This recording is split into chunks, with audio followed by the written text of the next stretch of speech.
Hi everyone, I want to tell you now about adjective clause, the complex sentence with adjective clause.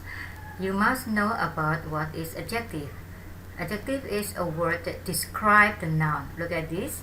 The perfect performance. Performer is the noun that is described by the word perfect. So perfect here is as noun modifier. So the position is here. But adjective clause. Clause is a sentence. Sentence contains subject and predicate. Let's see. The performance which the dancers should. So the dancer's subject should predicate. So what describes the performance is a sentence. Because it is a sentence, it means that you will have to join two sentences. If you want to join two sentences, it means that you need conjunction. This is conjunction. For adjective clause, the conjunction is called relative pronouns. Look at the table here. Person, thing, and then subject, object, and possessive. Subject, object, and possessive here is the position of relative pronoun in subclause, not in the main clause. If it is person, you have who, that, object, whom, who, and that. Why there are three? Because actually you have whom. Whom is especially for academical writing, so it is quite formal. But you can use who or that. And then possessive, you have whose here. And then for thing, you can have which, that, and then object, which, that, and whose. Okay, let's see how to make the complex sentence with adjective clause. But I want to explain first about what is defining relative clause here. Relative clause is the same as adjective clause. Some grammar book mentions relative clause, so it is okay. Defining relative clause means that the relative clause defines the noun that is described. So without relative clause, the noun will not be clear. Let's see the examples now. As I told you that you have two sentences to be joined, here is main clause and subclause. The first sentence is the main clause, the second sentence is the subclause. The actress is quite talented.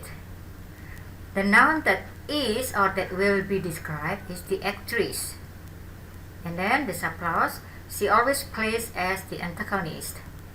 She refers to the actress. As I told you from the table, who is subject. Then we have to change she or to replace she with who.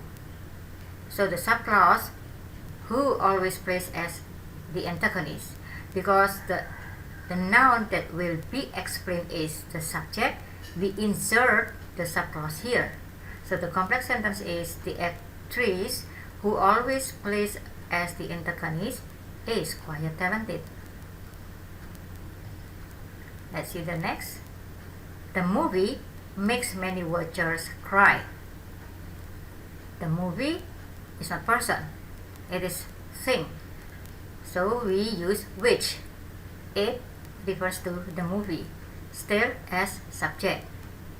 We replace it with which. The way is still the same, we just insert the subclause here.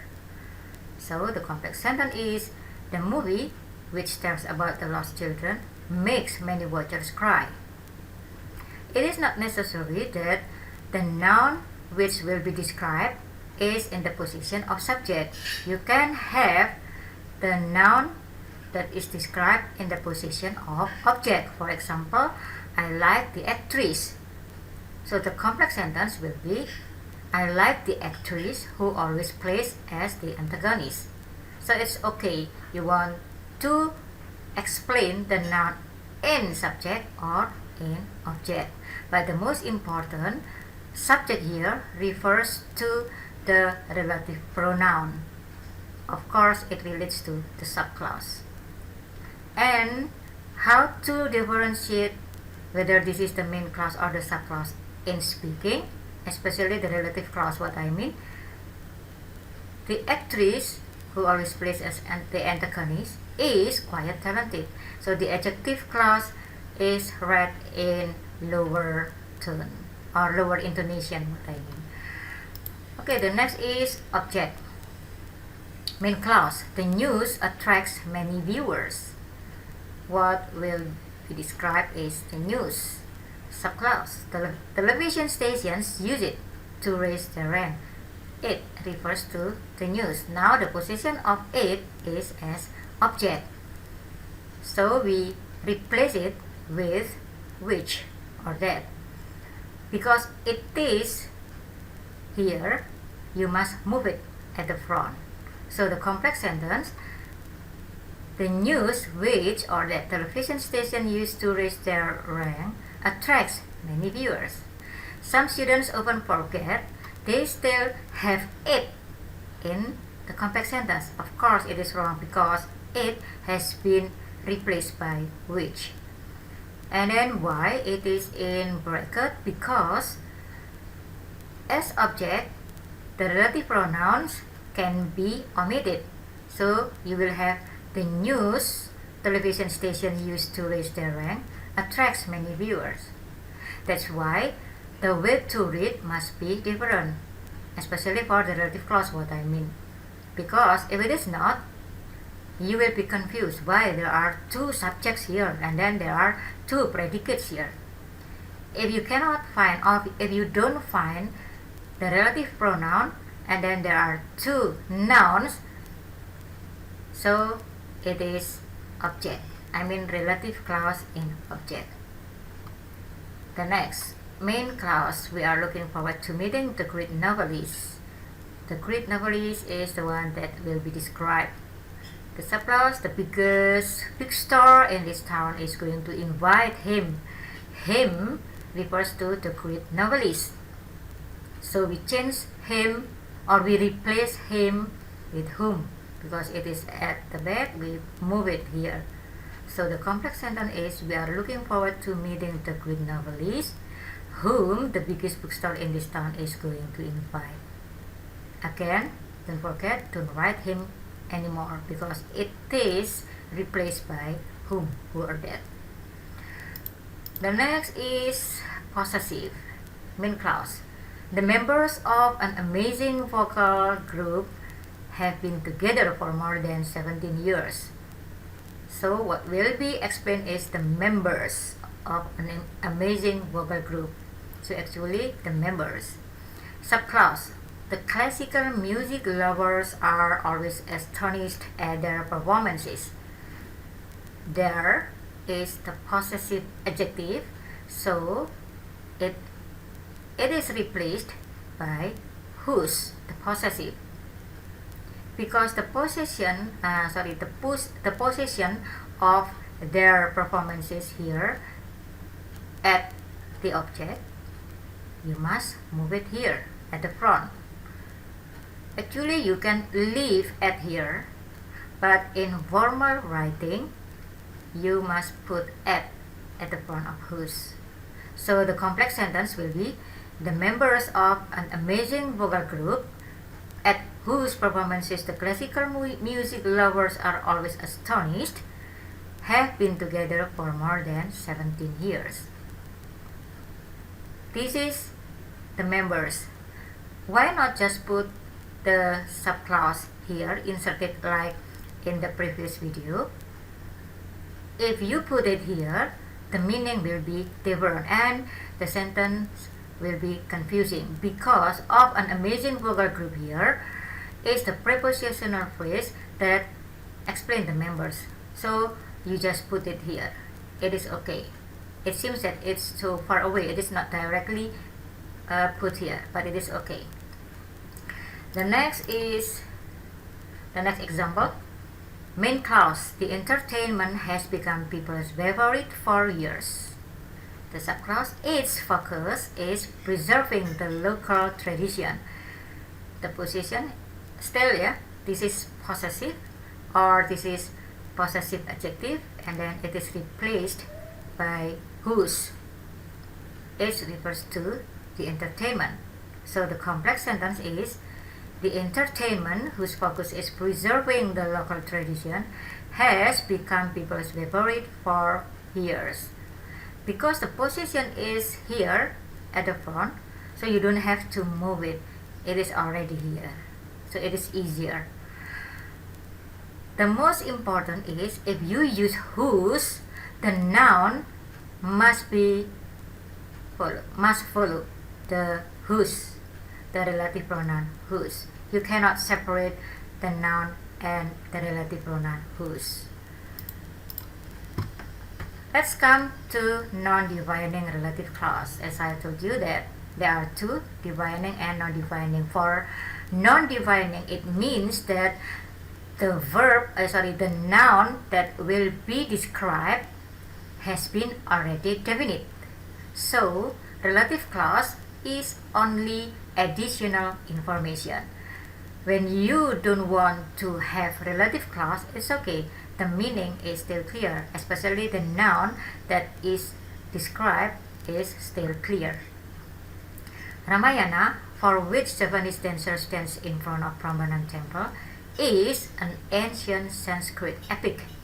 Ramayana, this is proper name, a name of the Sanskrit epic.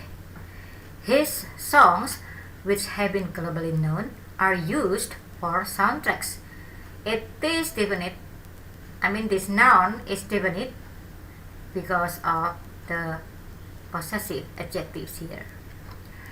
This book, which tells about Robert's replaced adventure to collect oddities around the world, takes my great interest.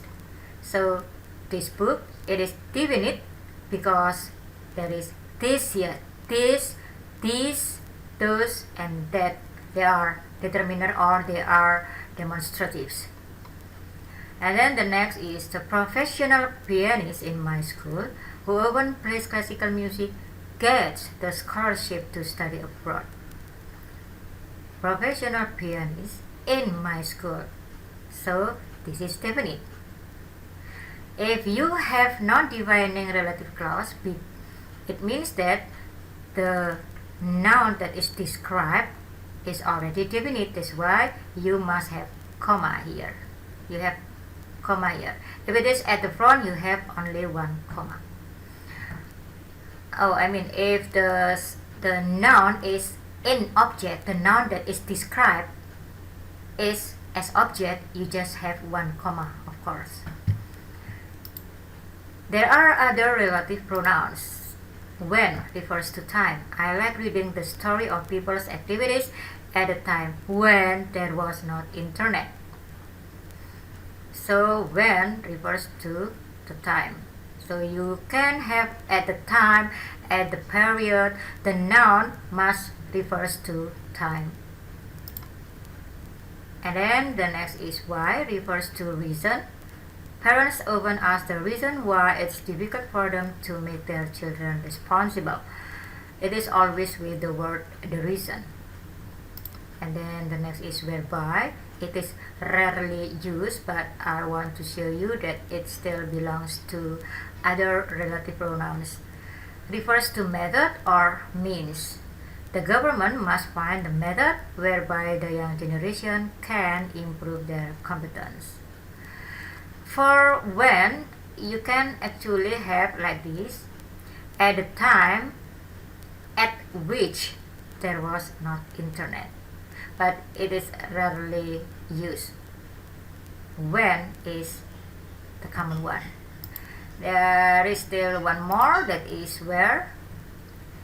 Where refers to location or relationship.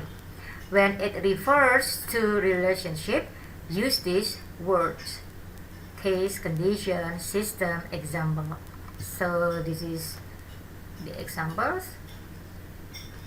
These are the examples. Replace auditorium, where we can find amazing human oddities, was built in 1933 in Chicago. So this refers to location. And then the next is the condition, where young people are required to use their skills and competence in thinking critically and logically, must be anticipated well. So this refers to relationship. Okay, I think my explanation is enough. I hope that you will still remember about this adjective clause, how to make adjective clause and the function of adjective clause, because later when I tell you about noun clause and adverbial clause, you will still understand about the difference between or among the clauses. Okay, I think it's enough. Thank you for watching. Goodbye.